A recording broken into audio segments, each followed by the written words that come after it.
राज्यसभा सांसद दीपेंद्र हुड्डा ने सरकार को चेताते हुए कहा कि उसे वैज्ञानिकों और चिकित्सकों की कोरोना की तीसरी लहर की चेतावनी, जिसे बच्चों के लिए खतरनाक बताया गया है, इसको गंभीरता से लेकर बेहतरीन मास्टर प्लान तैयार करना चाहिए। ऐसा न हो कि दूसरी लहर की तरह ही तैयारियों के अभाव में पूरा स्वास्थ्य तंत्र बेबस दिखाई दे और लोग जान गंवाने को मजबूर हो जाएं। उन्होंने आग्रह किया कि इस संबंध में मुख्यमंत्री सर्वदलीय बैठक बुलाएं और उसमें चिकित्सा अधिकारियों के साथ ही प्रमुख बाल रोग विशेषज्ञों को भी शामिल करें। इसके अलावा बाल रोग विभाग की आवश्यकताओं का आकलन करके अभी से संसाधनों की आपूर्ति और दवाइयों की पर्याप्त उपलब्धता सुनिश्चित करें। उन्होंने ये भी कहा कि टीकाकरण की सुस्त रफ्तार को बढ़ाने के लिए गांव-गांव में विशेष कैंप लगाकर तेज गति से व्यापक टीकाकरण कराए जाएं, जिससे लोगों की जान बच सके।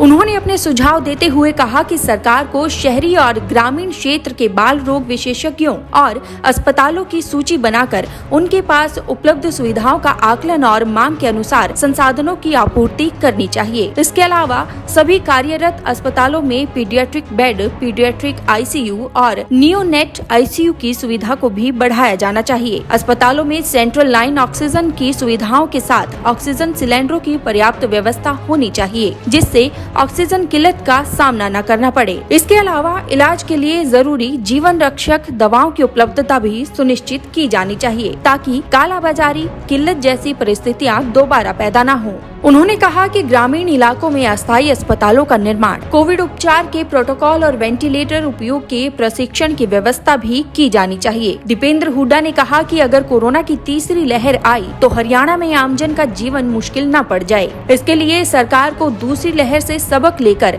अभी से सतर्क होने की जरूरत है। इसके लिए चिकित्सकों, खास तौर से बाल रोग विशेषज्ञों की भी भूमिका अहम होगी। हल्ला बोल हरियाणा।